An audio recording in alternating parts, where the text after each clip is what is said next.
We're going to be watching episode 18. Okay, so this time... Oh! There is a certain number... Are we going to have another flashback flashback episode? Do you know what it is? Is this before William and Lewis was adopted by the Moriarty family? It's you two. What brings you here so late in the evening? We thought there might be something troubling you. That perhaps someone had swindled the orphanage out of its funds. Are we wrong? But how could you know that? Because it's William and he knows everything. An aristocrat by the name of Lord Baxter visited me. I require a meager amount, a mere £300, and then construction on the orphanage can begin. This is a scam. What a scumbag. Trust me, if something happens that prevents me from paying you back, I offer myself in exchange.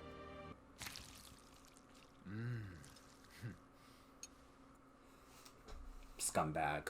You should be gone. Which I'm guessing William is going to make that happen by the end of this episode. I assume this concerns the £300 I had borrowed from her last we met.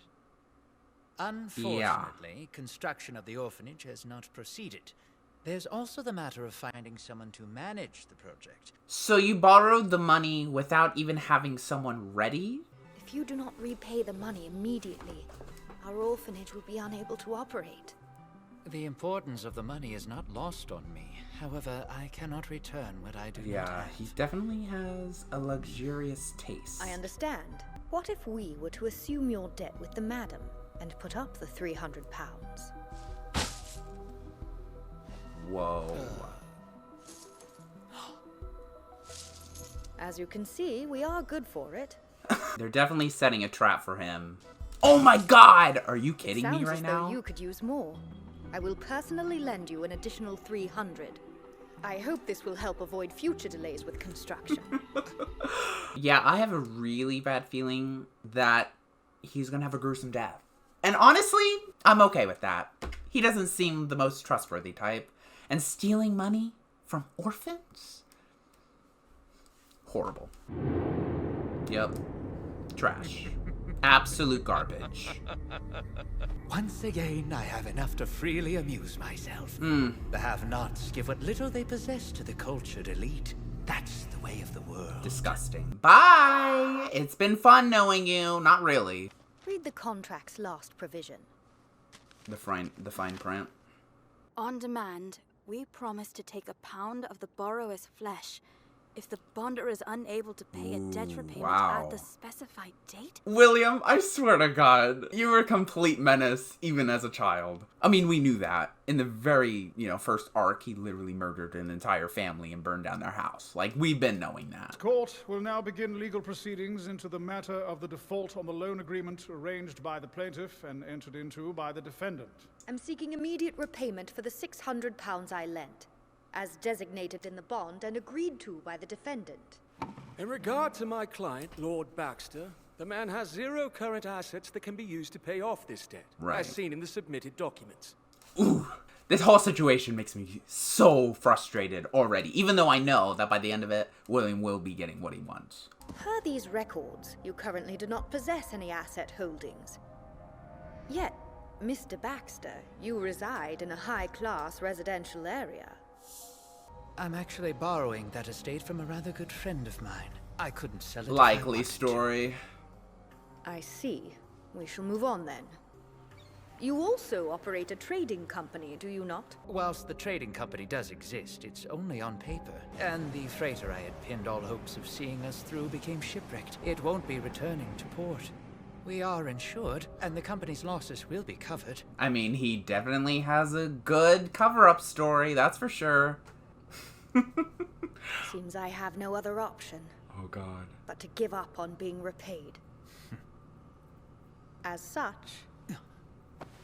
Here we go. In accordance with the other provision of the contract, Here I will extract £1 of flesh from the body of the defendant as repayment. Yes! If the terms of the agreement are not recognized, the entire nation's sovereignty must be called into question. It is true. Imagine you're in court and a child just brings out a knife and is like, give me your flesh. Oh my God. Oh my God. William's always been terrifying. I bet he came out of the womb with that grin on his face. Wait, just one moment. Yes, my lord, we recognize a pound of flesh may be removed. That's not in question. But these aren't the terms. The contract clearly states 1 pound of flesh. Meaning, at any point during its removal, the shedding of a single drop of blood is unacceptable. Correct? I've won. Whatever. Street urchin. The moment you put your name on that contract, your fate was sealed. My path to victory was assured. I wouldn't be so sure, you scumbag. William will get that flesh one way or another. As the plaintiff, may I call a witness into the courtroom? A witness? Who? Mr. Baxter, you enjoy ordering steak at restaurants, do you not? Steak? That's right, I do. Is he the owner of the Then restaurant? if I may stand in as the waiter, place your order as you normally would, please. I would like you to grill me a ½ pound of beef. What is William up to here? That he likes spending a lot of money on restaurants? If I have this right, Mr. Baxter always orders his favorite size and cut, and has no issue paying for it. Is that correct? Well, yes, that's correct. Whenever Mr. Baxter orders his steak, has he at any point asked when you serve the ½ pound for the blood to be removed from the weight? The blood? Oh my god. The weight of the blood? No, and I've been a server for 20 years. I see now. Earlier in court, your lawyer argued, per our contract, Without a at single no point drop of could blood. be added to the pound of flesh removed, not 1 drop. However, when the plaintiff is a customer placing his regular order of steak, his logic differs. For Mr. Baxter, the concept of meat includes all the blood contained within. You're wrong. I don't... If I am wrong, then you would have asked to remove the weight of the blood whenever you ordered your traditional ½ pound. Get that flesh, William. Get it! He doesn't eat it anyways. Enough! It's chicanery! I believe you're doing the chicanery. Your own solicitor said the contract is valid, and a pound of flesh may be cut out. This is amazing. I love this episode so much. The ignorant waif doesn't even know the play on which the terms of the contract are based. I wouldn't be so sure. Again. Oh, Antonio. And he's If thou art reciting prepared to accept some Shylock's knife into thy bosom, You really are messing with the wrong one. it's time to claim what's rightfully mine. Look and at take my him! pound. He's a psycho! He's a flippin' psycho, and I No love one it. else needs to see this.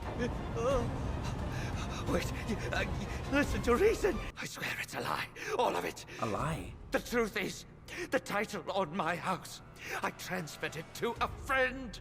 Same for the company. You transferred it? I actually own all of it. He did it so that he could lie about not having any assets. 50% of everything I own. My property. Wow. Just half? You name it. That won't do. I want all of your worldly possessions. All of them. Then we'll have a deal. You brought it on yourself, right? Upon investigating the adopted third son who perished in that fire, Oh god, so arrived he at was this investigating court them this record. whole time. I have 0 doubts. The middle brother and the boy from the trial are the same. William James Moriarty. Well. I see. The name of my enemy.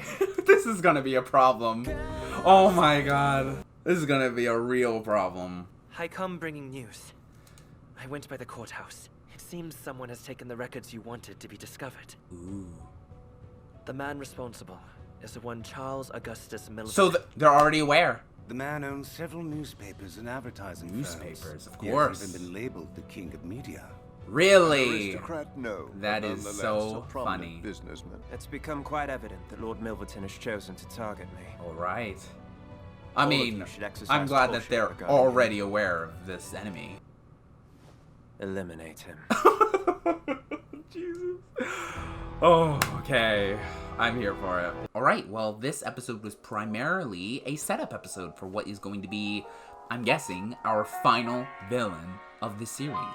And I just can't wait to see how all that plays out. William is already aware of who the person is and that they have been researching him and targeting him. So now we're going to be focusing on eliminating Augustus. And I'm so curious to see how they're going to eliminate them, especially since he is the king of media. So he has probably a ton of resources and connections revolving around like reporters and newspapers and just different types of media. So I'm very curious to see how this enemy fares against William, because if it's anything like any other enemy that William has faced, he's not going to have a good time. And I'm guessing Sherlock is going to get involved somehow. Maybe Augustus is going to hire him, or maybe William is going to place Sherlock in the middle of everything, or maybe Sherlock is going to place himself in the middle of everything. I'm not entirely sure, but I'm so excited to continue this series as always. I love the direction that the show is going in so far,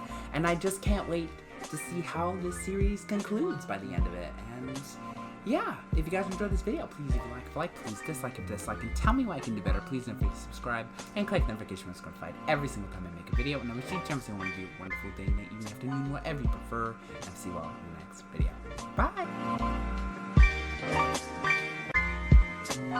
Bye!